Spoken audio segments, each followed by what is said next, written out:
Welcome to Fantasy Focus. Today's podcast is presented by Geico. You can watch us every weekday at 11 a.m. Eastern Time on ESPN's Twitter, Facebook, and YouTube feeds, as well as the ESPN app. And you can download Fantasy Focus wherever you get your podcast. And with that, we say good morning. Today's cast includes Field and Stephania and Roy.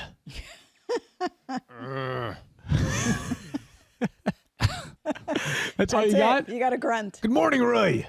Oi. That's it.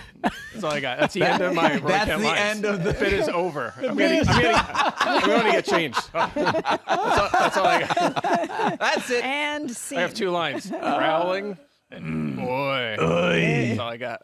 I can't do the accent, so it's just like maybe I'll work in some lines occasionally throughout the show if I could think of them on the spot. But Okay. So for those that aren't able to watch the podcast, Field, can you describe the way that Mike Clay looks different than he normally does? Mike Clay looks like dollar store Roy Kent right now. Yes. Because he is wearing an all-black suit, which is very Roy-esque. Roy prefers the leather jacket, but the suit jacket on occasion as well. He's got an AFC Richmond shirt. Did your wife, Mandy, make the patch for you? she did not. I ordered this one. Oh, wow. Before I realized she had that skill, but you. Wow, you think you know let's a just say wait 24 hours, right? Yeah, you might figure out just how crafty Mike's wife is. She is so talented in so many ways, but that will be another conversation tomorrow. The best part about this all, Daniel, is that Mike did his own makeup today. Oh, it's so great. And not like TV makeup. Like, this was so good. So classic Mike Clay right here. Yeah. Good. So basically, I painted on the rest of my beard. I filled in my beard, I should say, because I can't grow hair here like Daniel Dopp can. Yeah. So I had to kind of fill it in.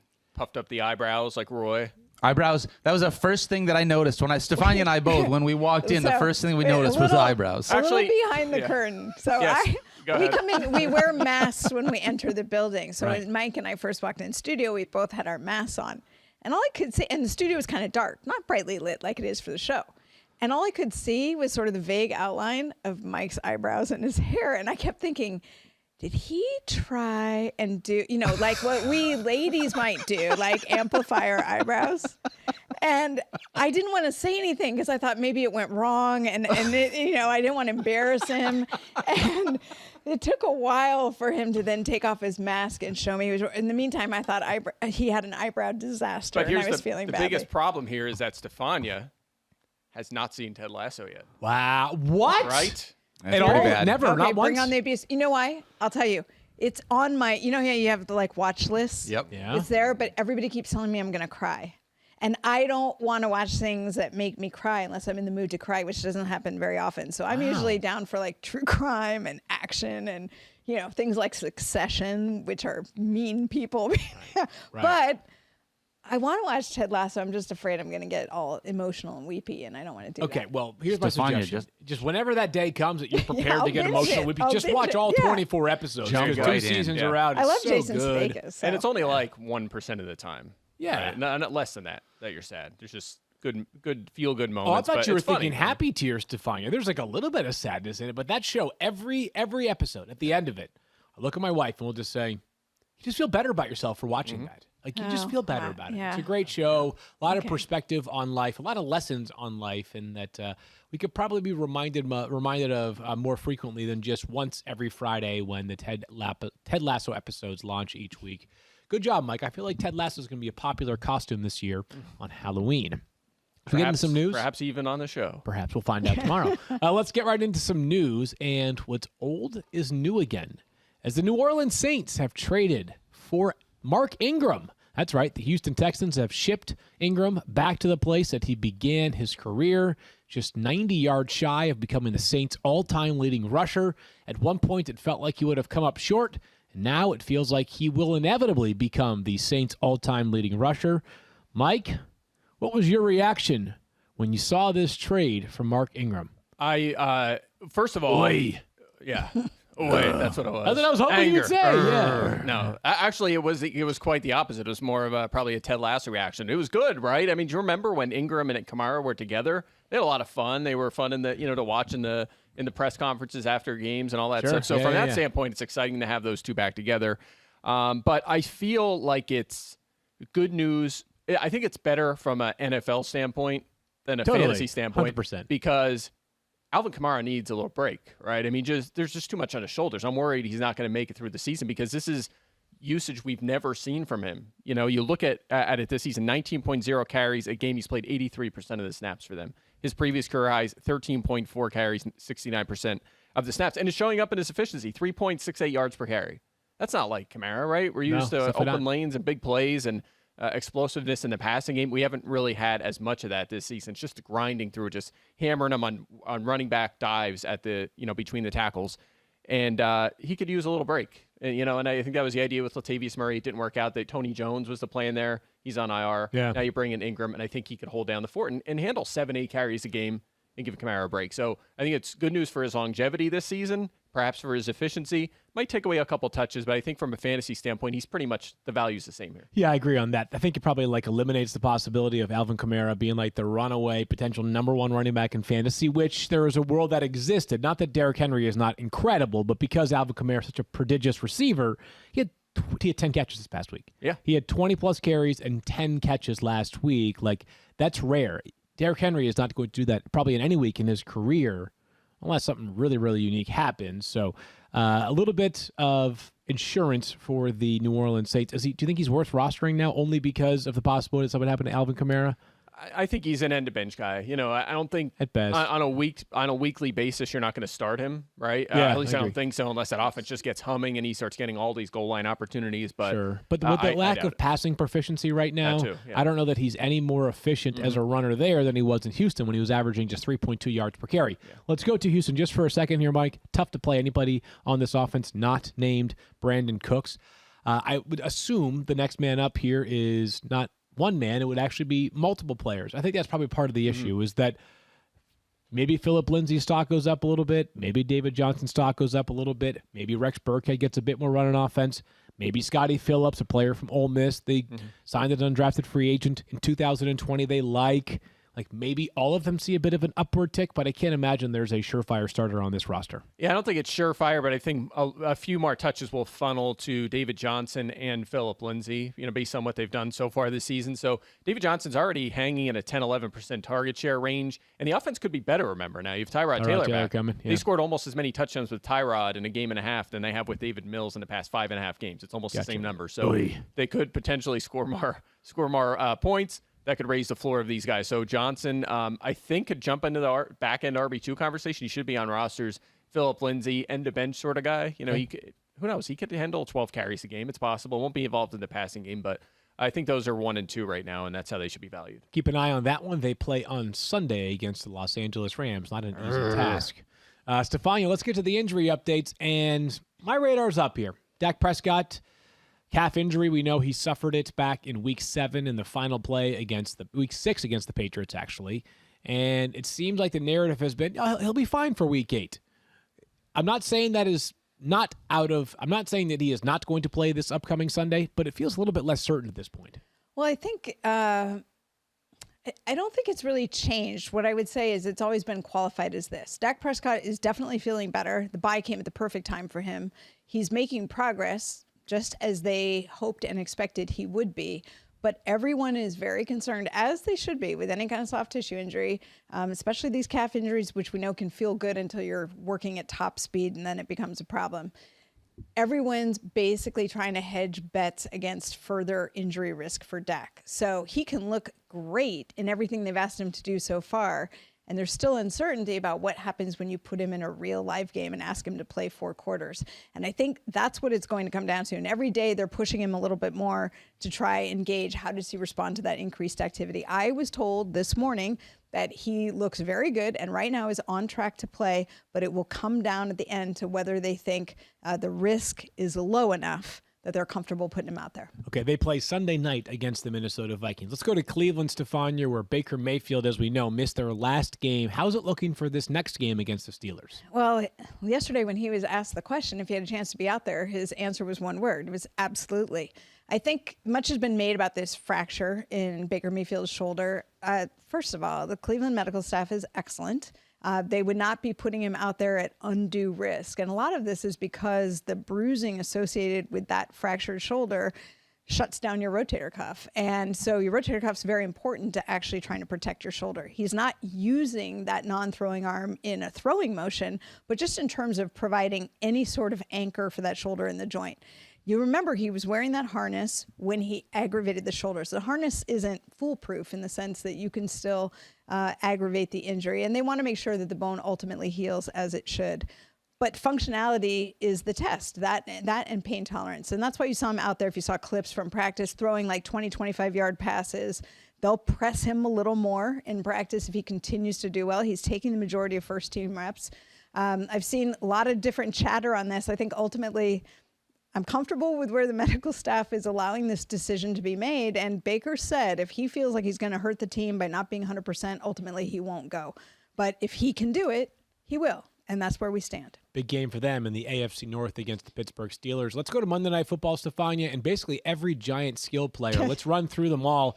Begin wherever you want. Well, it's hard because with them playing Monday night, right, we don't have to have official practice reports until now. I will say this. If Jordan Raanan, who you should all be following because of the way he covers the Giants, has basically been documenting what the activity of every single injured player is. And he told us that yesterday they were all outside, but they were working on the side with the rehab staff. And his assessment at that point was, it's going to be really close on time. We've got Saquon Barkley with the ankle, as you recall. The ankle injuries, missed a couple games, but that's the ankle on the opposite side from his ACL reconstructed knee. So there's concerns about bringing him back too quickly from that regard. Sterling Shepard with a hamstring issue. Kenny Golladay with a knee injury. Remember, he hyperextended his knee. And then Kadarius Toney with an ankle.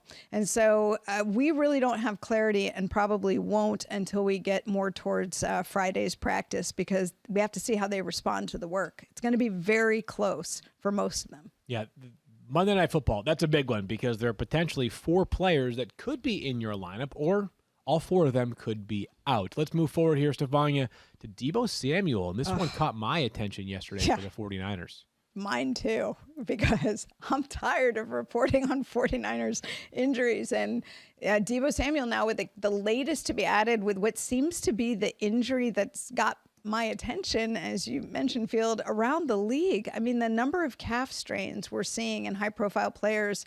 I actually reached out to a couple of folks to see what they thought about this because there just seem to be so many and we don't really have a great explanation for it. A lot of hypotheses, but there's no real true answer. In any case, Deebo Samuel added to the list of 49ers with a calf injury. Jimmy G had one. George Kittle's still out with one. But he was riding the bike yesterday and seems to be not serious in the scope like George Kittle where they knew he was going to be out for a while. So they hope to have Deebo Samuel this weekend. Field, do you think this means Kyle Shanahan will use Brandon Ayuk again? I'm not going to guess on Brandon Ayuk. Yeah. I'm just like, there are certain players you just take yourself out of the business on. And listen, Ayuk, I will say this. Who has any idea? No, I will tell you this. And the people who are there covering the team all the time, and I've talked to a bunch of them, everybody is puzzled. Nobody knows what's going to be the trigger in terms of when Brandon Ayuk will see more. Kyle Shanahan did say this. He said he's seen more from him lately that puts him closer to what he saw last year than what he was before. Take that for what it's worth. Okay. I don't know what that's worth, to be honest with you. So we'll just keep moving forward. Let's go to our Thursday night football preview. And, of course, we have the Arizona Cardinals hosting the Green Bay Packers. Their winning percentage combined is .929. That is the highest combined winning percentage for 2 teams playing on a Thursday night game in October or later ever. A big-time Thursday night matchup with some notable exceptions who will not be on the field. We'll get to all the Packers wide receiver latest in just a minute, but let's begin with their quarterback, Aaron Rodgers. And Mike, this was the question that we posed yesterday. Aaron Rodgers will not have, not to spoil too many things, of course, Davante Adams and Alan Lazard. David Bakhtiari still not playing for them. Their center, Josh Myers, recently placed on IR. If you had the option, would you bench Aaron Rodgers in a 10-team league? I think it depends on your options, right? But I think it's a possibility of all weeks to do it. I think it could be. I have him ranked 12th this week. Now, look, he's been good as of late, right? He's the number 8 scoring fantasy quarterback. He has had 19-plus fantasy points in 6 consecutive games. 20th in pass attempts. There hasn't been a lot of volume. Some of that's game script, but it is the offensive scheme as well. He's 7th in passing touchdowns. Has kind of offset that. You mentioned he's missing the key receivers, but the key here really, I think, is the matchup, right? Arizona, I know they're not going to have J.J. Watt, but they've done really good on the defensive side of the football. Third fewest fantasy points to quarterbacks, fewest over expected so far. So even if you adjust for volume, they've been elite this year. They've allowed one weekly finish better than 17th this season. That's Kirk Cousins back in week 2. That's how good they have been. Fourth fewest yards, fifth most sacks. Again, you're losing J.J. Watt, so that might come down a little bit. Nonetheless, extremely tough matchup on the road with a short week, missing your top targets. I mean, there's a lot of reasons to think maybe Rodgers stumbles a little bit this week, just a little bit. Now, I still have him 12th, still a back-end QB1, but there are some reservations. Yeah, and I think probably the counterpoint that anybody will fall back on is that he's Aaron Rodgers, right? And prime time, and it seems like sometimes when adversity mounts, Rodgers performs at his best. Matthew and I had a long conversation on this one yesterday, Daniel, about Aaron Rodgers versus Kirk Cousins. I have Kirk Cousins. He has Aaron Rodgers. Daniel, what do you got? No, I mean, that was going to be my question is if you have somebody like Aaron Rodgers on your bench, obviously Like you don't Kirk always. Cousins, you mean? Sorry. Yep. If you have Aaron Rodgers on your roster and you don't have Kirk Cousins, he's out there and he's available. Is this the kind of matchup where you're not obviously dropping Aaron Rodgers, but would you drop someone else, an end of the bench guy, in order to pick Kirk Cousins up in order to play him in front of Rodgers? Yeah, that was kind of the crux of our debate yesterday, was like Matthew wasn't so sure that you can afford to drop somebody at the end of your bench because it's possible that Kirk Cousins outscores Aaron Rodgers this weekend, but let's say he outscores him by like 2 points. Is it worth sacrificing that player on the end of your bench? Probably goes back to like the age-old argument of like it just depends on who you have. I would argue yes. Like there are some teams that are loaded with great benches, but I haven't seen too many of those where like even in a relatively deep league, the end, or even a shallow league, like, you know, I mean, either way, like I haven't seen too many benches where I can't find one player to move off of. Yeah, it's like I'm trying to think like a Michael Carter type. You're not dropping like if he's at the end of your bench in a shallower league. But if you're talking like DJ Dallas or something, of course, that's totally fine. But your point about it's Aaron Rodgers, that's fair. I mean, he could come out and throw 4 touchdowns. And by the way, if they're down by 14 throughout most of this game, he's just going to keep throwing, and it might end up being a ton of points on the board. So, I mean, look, I don't think he's an auto bench by any means. Another quarterback I might in this matchup, but, you know, I do have him ranked accordingly. Let's move forward to the running backs. And, Mike, Aaron Jones has been okay recently. The number of carries is going down. You should never settle for okay, Field. That's right. Good call, Roy. I've got him top 10 on my board this week. You've got him at 14 on your running back board this week. I don't know why I'm smelling an Aaron Jones game tonight. Do you smell it as well? Oh, really? Yeah, I'm smelling it. Interesting. I know it's a bad matchup, but I'm telling you, I'm smelling it. Look, passing game usage. Yeah, I could see that. Certainly if they feature him kind of like what the Saints did, right, on Monday with Alvin Kamara. I get that. He is the number 7 scoring running back this season. Overall, the production's been good, 10th in touches and yards, but he has 4 of his 6 touchdowns in one game. And I was thinking, okay, so why is he kind of falling down the fantasy points or the fantasy standings, if you will? Well, he had that huge game with the 4 touchdowns. Since that point, or in his other games, I should say, he's averaging a finish of 26.8. He has 4 finishes outside the top 20.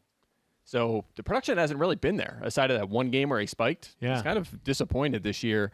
Part of that is them working A.J. Dillon into the offense, of course. And the other part of it is the matchup again. I mentioned the Cardinals really good against the pass. How about against the run? 6 fewest fantasy points to running backs. They've allowed 1 touchdown to running backs this season. 1 touchdown in both facets of the game. They are allowing very high yards per carry, so the touchdowns have really driven their fantasy point production, but they've only allowed 3 running backs over 11 points this year. James Robinson, Dalvin Cook, Darrell Henderson. They actually held Derrick Henry to 77 yards. So they did a nice job against him. So there's some pluses, some minuses in there, mostly negatives. And again, with his volume kind of going down, his production kind of going down, I'm a little bit more nervous, I think, than you are. Yeah, I think this is one of those where all the numbers support everything that you said. But there's so many weird things taking place tonight. No Davante Adams, no Allen Lazard, all of a sudden no J.J. Watt, the Packers traveling on a short week. That for all those reasons, I just feel like, to borrow a line from you, Mike, the cream rises, baby. Give me Aaron Jones as a top 10 running back this week. I think Mike Clay uses that line. Oh, sorry. I would never say something that optimistic. So. Oy. Let's get to the wide receivers. And it's sort of like the last men standing, right? Randall Cobb has caught 14 of 18 targets this season. Mike, he is the old faithful for the Green Bay Packers. Is tonight the night for Randall Cobb? I think it has to be. You would expect him to see 7 targets in this game, right? So we're ranking him as a flex option. You know, he had that big game in week 4, 5 for 69 and 2 touchdowns, but otherwise he has 110 yards on 9 catches this season. So the production has not been consistent. The usage hasn't been consistent. In fact, if MVS who we'll talk about, I'm sure, in a second here, was activated for this game, and Lazard and Adams were both playing, he might be fourth on the depth chart again, as he was early this season. So I don't have high expectations for him going forward. Also, he'll face the best corner for Arizona, Byron Murphy, in the slot throughout this game. So not everything sets up as great as you might think, but at the same time, again, they just someone has to catch passes. Someone right? has to be on the receiving end of the throws. You would expect, again, 6 to 8 targets to go his way. So again, I think low ceiling most likely, but he should have a respectable floor, at least enough to put in your flex. I have prepared myself for this comment tonight mentally. All these Packers players are out, and I'm going to ask Stephania about Marquez Valdes-Scantling in a second. Third quarter, Randall Cobb, 3rd and 14, hauls in a 21-yard catch over the middle with run after catch. Gets up, points his hand forward, first down. Packers driving down, eventually take the lead. That's why the Packers traded for Randall Cobb, right? It's for moments like this, That'll right? be the tweet, yes. Because Aaron Rodgers prepared for having no wide receivers available other than Randall Cobb. I'm already preparing myself for that moment mentally, Mike. So and then Mercedes Lewis will catch the touchdown. Right, of course, right? No. It'll be. Do they still have what's their tight end's name? I can't pronounce the last name. Joseph Degura, yeah, their 3rd round pick for Cincinnati a couple of years ago. He'll score a touchdown. Field, was that your Chris Collinsworth impression? Is that what were you? No, is that who no, were you he's calling? Sunday night. Sunday night. I don't know. That was I'm just anybody on Twitter. You name maybe Troy. I don't know. Troy Aikman's on the call tonight. The analyst for the game, Joe Buck, who's just a machine. Oh, he's so great. He is just. So are crushing Hannah it. Storm and Andrea Kramer. They're on the call on Thursday Night yes. Football on Amazon Nice. Prime as well. So a lot of great options to watch Thursday Night Football. But Stephania, one player who might also be watching the game and not playing in it is Marquez Valdes-Scantling for the Packers. Hasn't played in about a month. What's the latest with his status? Well, he's with the team in Arizona, so he has a chance to play. They could activate him by today. He's been out for about a month with a hamstring injury. If you've followed Green Bay for a while, you know that they tend to be fairly conservative on returning players from injuries. They certainly don't rush people back. I don't believe they would play him if they felt he was at great risk, but part of it, after you've been out that long, is building up your football conditioning. He was working in individual drills and team drills during the week with the goal of being available for Thursday. I do think this. I think if he's activated, I do think they're going to watch his utilization. Being that he's been out for a while, you might see him in situational plays. They might pull something like what the Patriots do, where they put him in for plays where you know that you can't run the whole length of the field, so you're not tempted to open it up on a hamstring that's coming fresh off an injury. But that doesn't mean he couldn't be in a situation where he's scoring a touchdown, when they get into the red zone. So I do think he wants to play, apparently, and I think it remains a possibility, but check after about 4 o'clock Eastern. Yeah, 4 o'clock will be the deadline for them to activate Marquez Valdes-Scantling from IR to the active roster. Roll the dice if you want to on one of these Packers wide receivers, but I'm just telling you, we all have no clue how this is going to shake out. Let's talk about Big Bob Tonyan, though, Mike, because he's like maybe the most established pass catcher. And I know Randall Cobb, but still, different phase of his career. The most established young pass catcher on this roster, along with Aaron Jones. Could this be a Big Bob Tonyan night tonight? I think it could be, and I could tell you about how boom bust he's been this year, right? He's actually been pretty terrible aside of the 2 games where he found the end zone, which he was okay, but overall it's been a disappointment. But let's look back to last season, weeks 3 and 4. Davante Adams was out.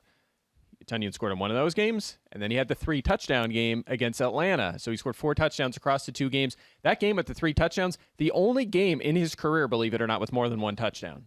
So certainly, Don't you and Stephania have a board bet on Bob Tonyan? I know I have one with someone, but I can't remember. Yeah, was it with Mike? I think it was. We were talking about his touchdown regression, which I think I said I expected him to regress, but not to be like, invisible like in he the is. touchdowns.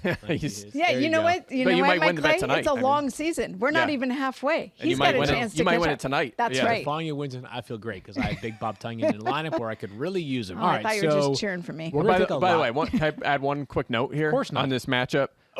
You might be looking at this and thinking, okay, but the Cardinals have allowed the fewest fantasy points to tight ends, right? 39. Right? It's all about the matchup. They played Tennessee, Minnesota, Jacksonville, the Rams, the 49ers without George Kittle, the Browns, and the Texans. So, which is funny because they used to be player tight ends against Arizona. By the way, right, but they haven't faced any stars yet. I mean, It was actually Stephania and I who made a big Bob Tonyan bet. Oh, 6.5 is the over-under. I took the under. Stephania took the over. So Stephania has a chance to cash in. and you're I know actually it's a rooting for season-long me. bet. You're rooting for me. I'm always rooting for you, Stephania. I don't care. I would like to see myself. You know what? I like to see you win more than I like to see myself win. And I don't see myself win very often. So you tend to win more just than I at do. life. Let's come back. Just at life. Oh, come on, Daniel. I just really quickly want to say this. I'm just looking at the board bets. I see that Stephania has a board bet with Matthew. More points on the season, Fitzpatrick or Ben Roethlisberger. Stephania has Ben, and I'm still not sure that Ben's going to win that board bet, even though. I'm still not sure why we made a bet between Big Ben and Ryan Fitzpatrick. We were desperate. This is your fourth to quarterback show league? it. that where we were having that conversation. There was something early in the Peak season where we were off-season. trying to That's find right. something to talk about. That's It was like June. a 2002 league. Like, what is going on there? Jeez. Yeah, like who was even deciding between them two? Is that like a 20-team telling league? you, Second it was quarterback? probably a preseason preview where we were like looking for stuff. We're like, okay, how The about things a that board come bet? up- But Oh, you know guys what? are- At 5, you guys were at Matthew's 60th birthday party debating Stop Ryan it. Fitzpatrick and Ben Roethlisberger. Oh, boy. The Yeah, good old it days. was painful. We're going to talk about the Cardinals in just a second. But before we do that, I and Roy are going to do some live reads. Roy, you have at it first. All right, let's do it. And your best Everyone Roy- likes. Yeah, What's not that? bad. And your best Roy Kent voice. Yeah, I don't know about that. Everyone likes shopping online. I see. I can't do it. I can't. I don't got it. I just be angry. But listen, Field. Everyone likes shopping online, but searching for coupon codes is kind of a bummer. So make saving online a breeze with Capital One Shopping. Capital One Shopping is a free tool that instantly searches for available coupon codes and automatically applies them at checkout. Just download Capital One Shopping to your computer and let it do the work for you. So easy, and you don't even need a Capital One card to use it. Capital One Shopping, it's kind of genius. What's in your wallet? Savings and available coupons vary. Did you say coupons? He said coupons and then coupons. Okay. Coupons I'm and then sorry, coupons. you heard us. Yeah. We all Stephania and heard I it. just had a moment we when I did thought have a I heard moment. coupons, which is a weird word I've never heard Is that before. wrong? Coupon? That's I believe it's an alternate pronunciation, but like Might be a Schuylkill County way accent. I yeah. don't know. Maybe. It's one of It those pops out fix once me in a while. things, you know? Yeah, Like, you just exactly. gotta What do get- you guys up fix to me. after It's the like show? dem coupons. That's Hey, and you know what? We can't all be college football national champs. That was a tough one. But every one of us can be an Eckrich National Tailgate champ, and you don't need years of training. You just need Eckrich smoked sausage. To win, you need to show Eckrich how you do every game day. Do you have a special recipe passed down over generations? Or do you dress your sausage with team-colored toppings? Mike, what would be, I guess it would be relish and mayonnaise for the Eagles, probably? I take bread and put meat on it, and end of sandwich. Do you lay your deli meat on your sandwich as thick as you lay on the trash tub? However you do you, Eckrich wants to see it in all its glory. Enter at Eckrich.com/tailgate. Eckrich is the official sponsor of the College Football Playoff. You do you.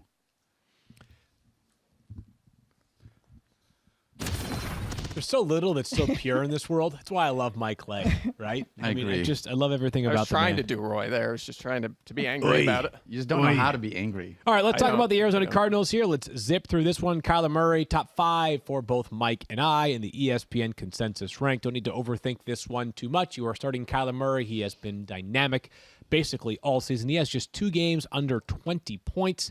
He needs 11 rushing yards tonight to become the first player in NFL history with at least 1,500 rushing yards, and I believe, Kyle, you're going to have to stat check me on this one. 6,000 passing yards in his first 40 games. I butchered that stat, but Kyle can clarify it. But the point is, Kyler Murray is really freaking awesome.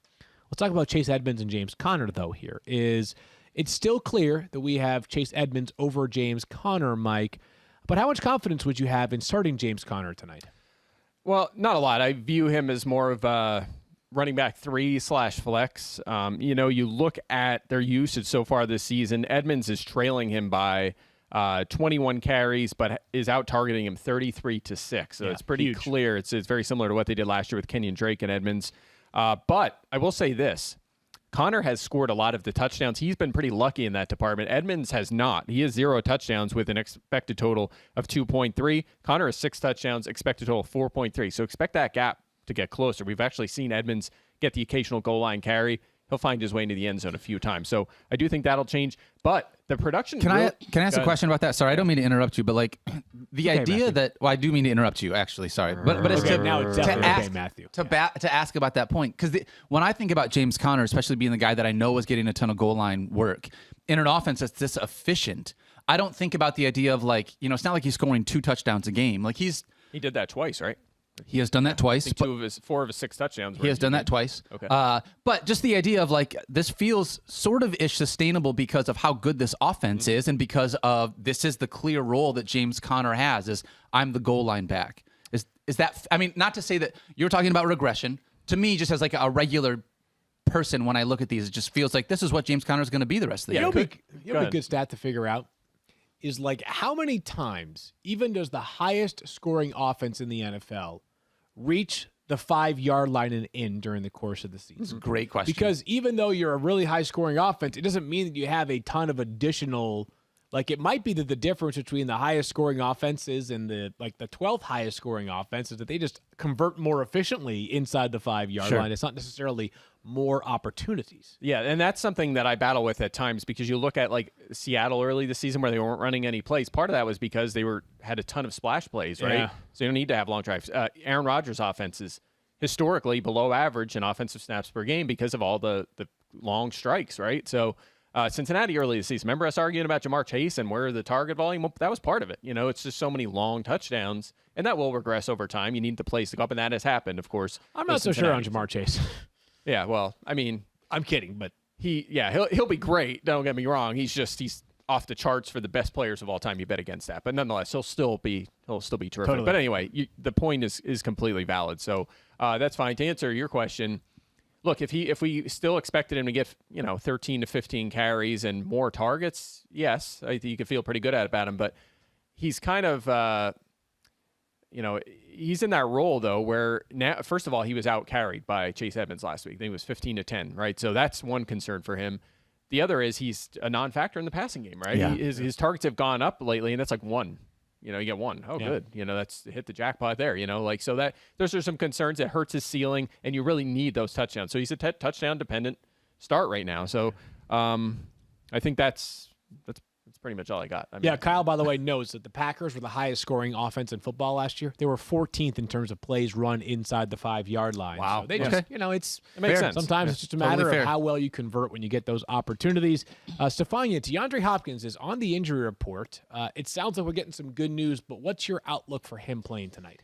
So here's the story with DeAndre Hopkins, right? He's out of practice usually 1 day a week, but when he doesn't practice at all and he comes in questionable, it really comes down to a game time decision. That being said, we often expect him to gut it out. It's what he does. But let's go back to week 3 this year when he had a rib injury that was clearly limiting him. Same pattern as this week. Did not practice at all, was very questionable coming into the game. We didn't find out game time decision until the 90 minutes prior to kickoff. And he still played the majority of snaps like he always does, usually out there for 80 to 90% of the offensive snaps. But he only had 3 catches for 21 yards. He was really a non-factor in that game because he was hurt. So we do see that every once in a while. And I say that because with a hamstring injury, the stakes of this game, I expect DeAndre Hopkins to be out there. And Bob McManaman of the Arizona Republic quoted Cliff Kingsbury as saying, given the stakes and the circumstances, he expects that he will play, even though it will officially be a game time decision. But could DeAndre Hopkins have could he struggle to be DeAndre Hopkins in this game?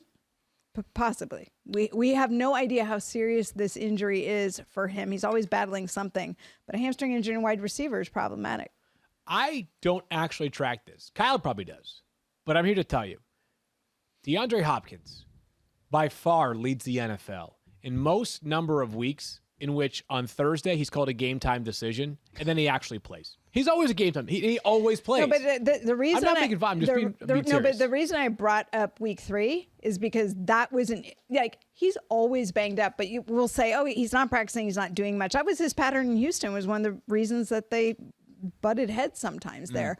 And he's a guy who's known not to need to practice to be really, really productive. Sure. But that rib injury was really uncomfortable for him, and it did change the way he played. So that's my point, is a lot of times we say start him anyway because he's always got the chance to score. He's scored in 5 out of 7 games already this year, and you expect that to remain a possibility. But sometimes, every once in a while, when the injury's bad enough, he does look different. Well, part of the reason why he could look different tonight is also because of the matchup, Mike Clay, is tonight, DeAndre Hopkins and Jair Alexander could face off. And tell us more. I mean, I think people who follow football closely know that Jair Alexander is one of the best players in the NFL. But tell us more about what this means for DeAndre Hopkins. Yeah, so a few things. First of all, You changed. Yeah, I did. Well, the reason is because I made the mistake just now of quickly checking social media, and everyone's confused as to what I did to my face. Like, have I gone full Hollywood? Now I'm doing like what Stephania thought they did. So no one's getting it because I'm wearing a suit and there's no other. So now I got the logo here. So now I'm just like, That's so great. Mike did go full Hollywood. That's totally on brand for you, Mike. Yeah, that's very on Mike's brand for me. midlife crisis is hitting early, guys. What's just happening? Came on I quick. bought a red Corvette. It's outside. Yeah. So, so anyway, got the logo now. Maybe a couple people will get the connection that I'm Roy Kent. Anyway, so let's talk about DeAndre Hopkins here. So yeah, you guys talked about this earlier this week about his, kind of essentially trading him high based on his name value, right? Well, you kind of see those concerns. He averaged 88 yards a game last year. He's at 60 this year. And here's the thing. He has 7 touchdowns. His expected total is 4. And he had 6 all of last season. So he's kind of spiked in the touchdown department lately in this season. Is that going to continue going forward? I'm not so sure about that. I'm certainly a little bit worried. But he does have a good matchup this week. Now, I talked earlier about how Arizona really good against the pass and the run this season. Well, one of their weak spots has been essentially that number 1 corner spot without Jair Alexander, and specifically left perimeter receivers, which is where DeAndre Hopkins lines up 79% of the time. They've allowed the 10th most fantasy points to that spot. Eric Stokes lines up there quite a bit. He shadowed a lot recently with Jair Alexander out. Shadowed Jamar Chase, 6 for 159 and a touchdown. Shadowed Terry McLaurin, 7 for 122 and a touchdown. Both of those guys hit double digits in targets. So I do think Stokes will shadow DeAndre Hopkins this week. And again, he may have a bright future. He's a first-round pick field, but he's learning pains so far, we'll say, right? It's been rough the past few weeks. So I think Hopkins in a good spot, actually. Okay, there you have it. Mike disagrees with my earlier assessment. I make a habit of trying not to check the mentions because sometimes, people are less than kind. Oh, yeah. But after Mike said that, I couldn't help but go to the Twitter machine and see what they're saying about Mike. And this is my favorite one so far. Is it just me, or is Mike Clay looking like a hipster pre-op Frankenstein? One of these emojis. I didn't see that one, actually. But you understand now. Dude, is Mike Clay now dyeing his eyebrows and beard? Has he gone Hollywood? Asking for a friend. Amazing. Those are big eyebrows. See? I did exaggerate It wasn't them. just me in the studio in the dark. The eyebrows are real big.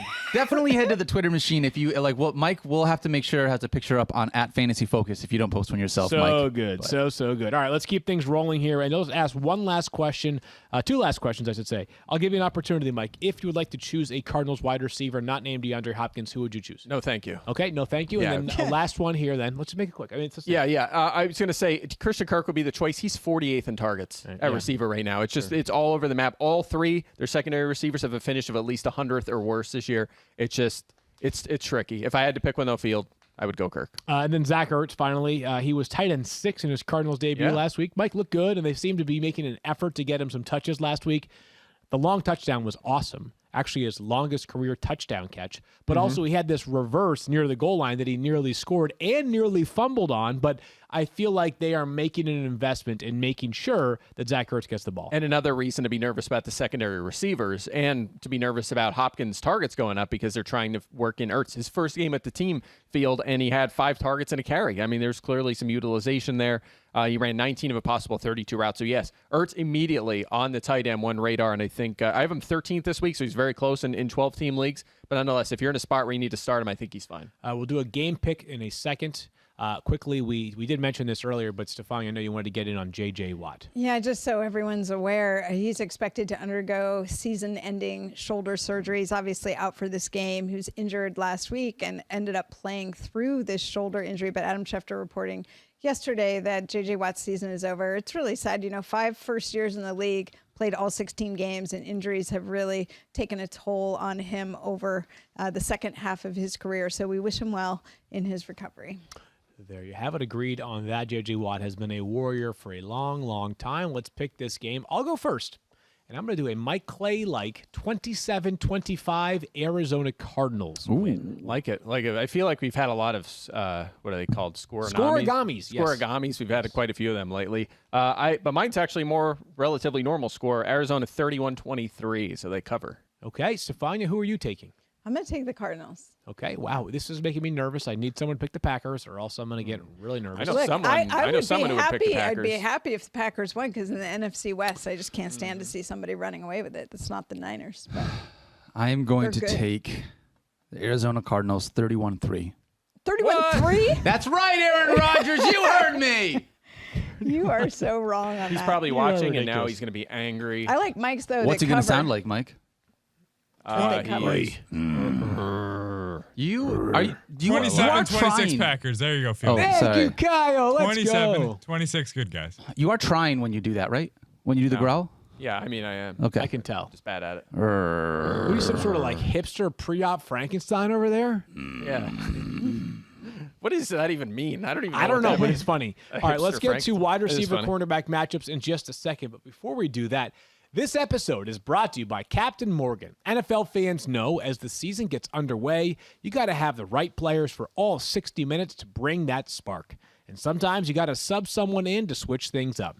Same thing goes for that drink in your hand on game day. So if you're looking to sub in something more refreshing, pour yourself a delicious, crisp Captain Morgan official original spiced rum and ginger. Sub in the Captain, Captain Morgan, the official spiced rum of the NFL. Visit CaptainMorgan.com to find Captain near you. Drink responsibly. Captain Morgan Rum Company, New York, New York. Some of us on this show own or rent our homes. I've been told it's hard work. But you know what's easy? Bundling policies with Geico. Geico makes it easy to bundle your homeowners or renters insurance along with your auto policy. And it's a good thing to do. It's a good thing too because you already have so much to do around the house. Go to geico.com, get a quote, and see how much you could save. It's Geico easy. Visit geico.com today. That's geico.com. And Mike, on behalf of Geico, I just want to say happy Geicoing to you today, knowing that you dressed up for the show. Thank you. At least someone did around here. Well, It's a That's weird. costume? I thought it was, again, oh, sorry. I thought this was just... I thought you were just having a coming moment in. over there. Let's get to wide receiver quarterback matchup. If you don't read it, you should. Mike Clay writes it every single week. It appears on ESPN Plus. It is often imitated. It is never duplicated. I say that all the time because I laugh when I see others try to step up to the king of wide receiver cornerback matchups. Mike, there are some really, really good ones today. But let's begin with some upgrades or downgrades. And let's start with the Buffalo Bills.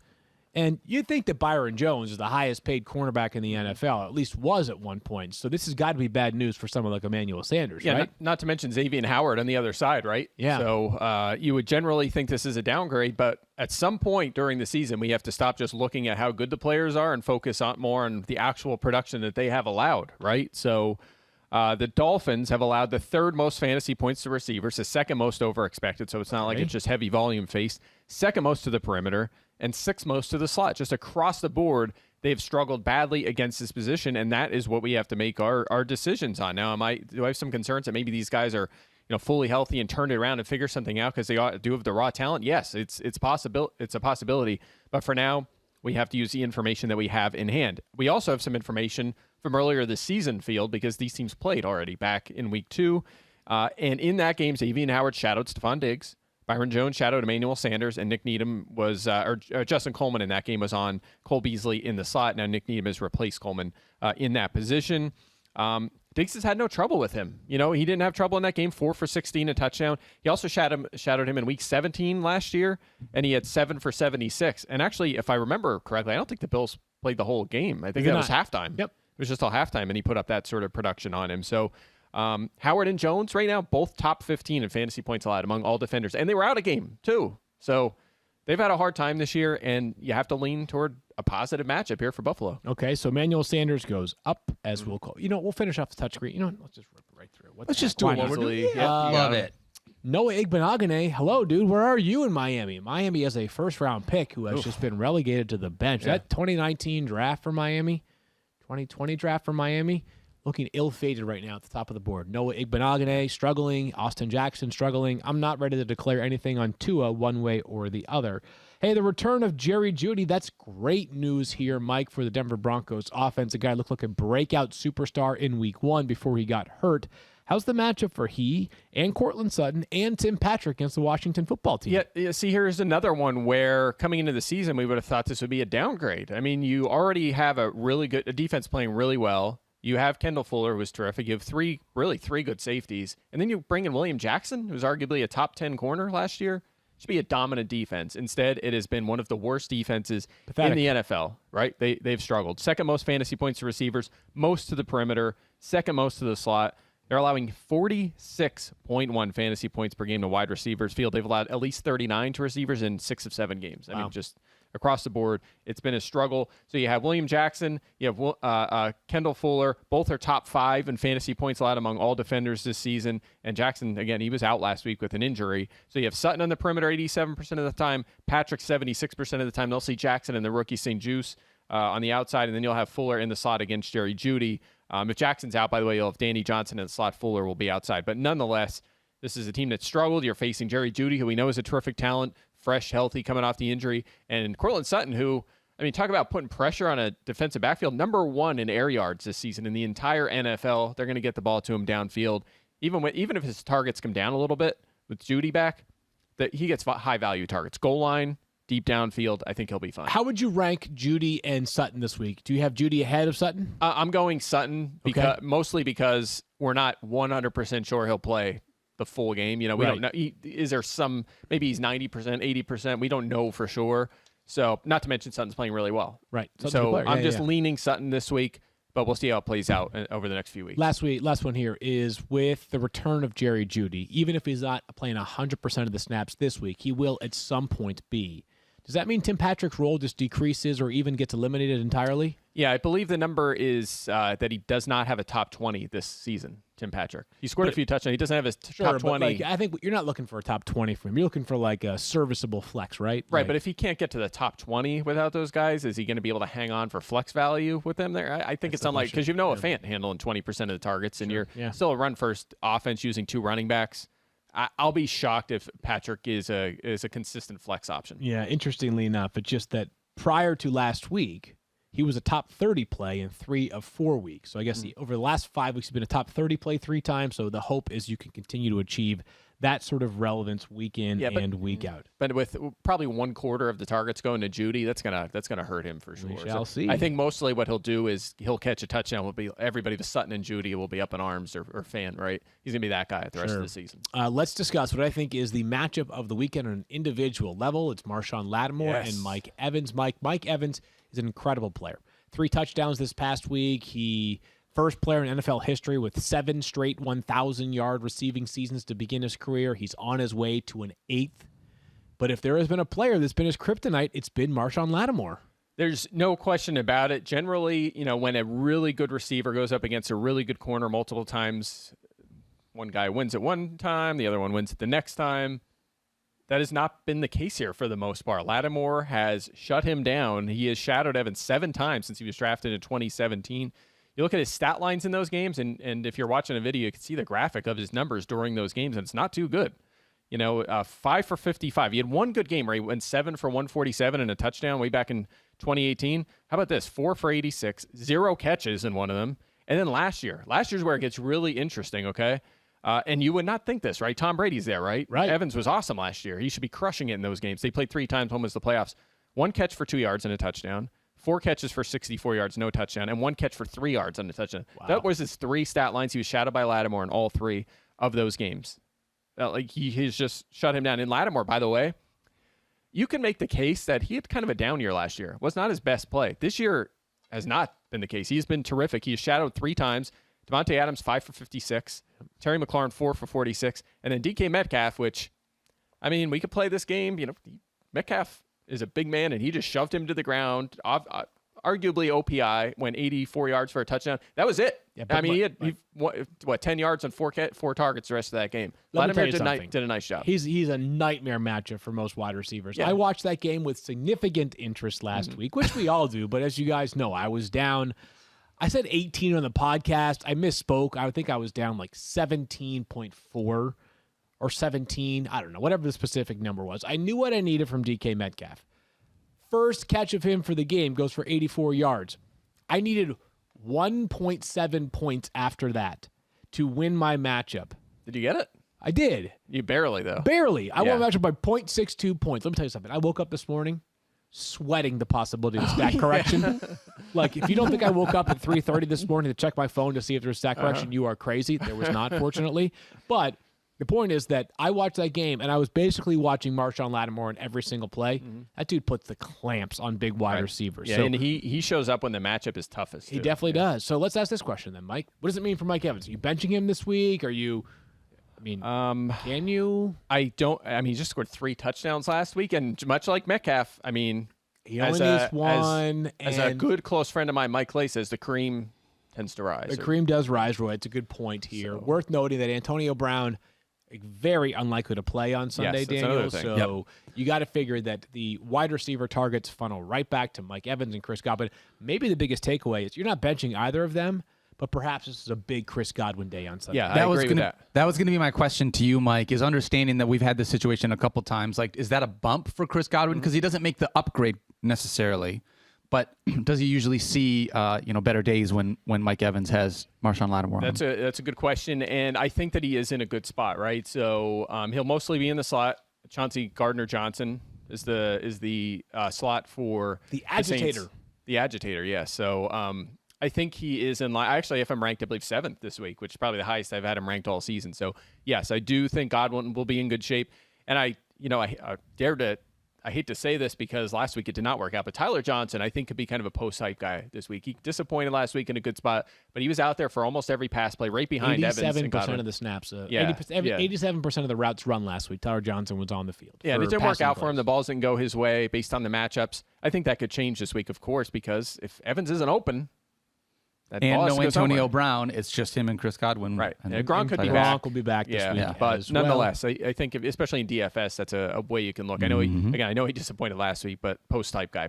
I got to tell possible. you, that game in New Orleans will be one of the best atmospheres of the season. Saints fans, they get very charged up about all NFC South matchups. They love beating the Falcons, but especially since the arrival of Tom Brady, they love playing the Buccaneers.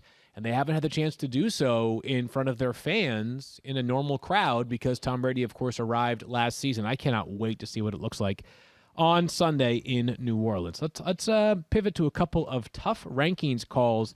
And, Mike, I think what happened last year was that Mike Davis played so well in relief of Christian McCaffrey that we assumed that a capable player stepping into the Mike Davis role would have a chance to come close to his production.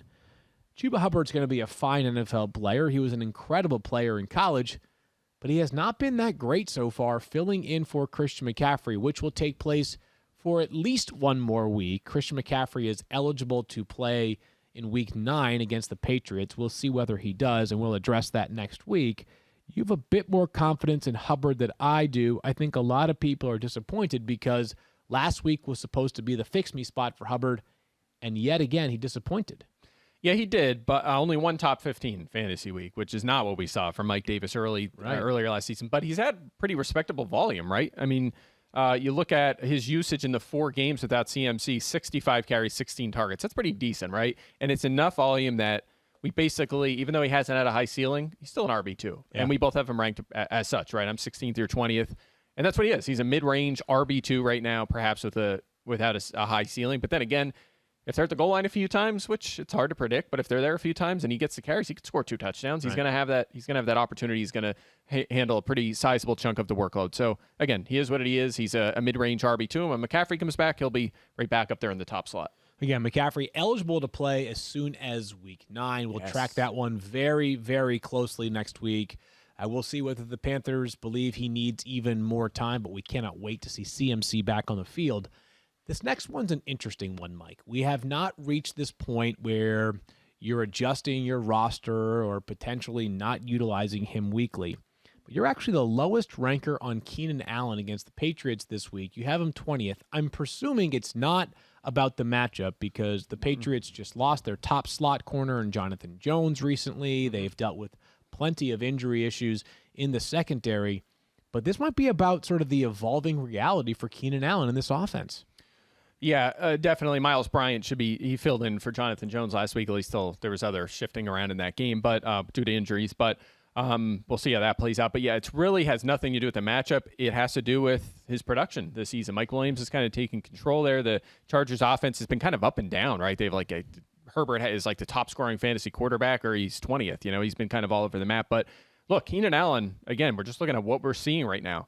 Outside the top 30 receivers in fantasy points, 4 of his past 5 games, his targets are pretty good, right? And that's what keeps him in the wide receiver 2 mix, 9.5 per game. But he only has 1 touchdown this year in 6 games. I believe he had 9 last year. So the touchdowns are down and the production's down, right? A lot of them short area targets aren't adding up to consistent, dominant fantasy production that we're used to. He's just not a wide receiver 1 right now, and I've adjusted my rankings accordingly. Yeah, he's averaging 10.7 yards per reception this year. That's actually up compared to where it was last year, but he has really, really benefited from, next level volume over the past couple of seasons. It hasn't been quite as dominant so far this year, either in the big play or the touchdown category.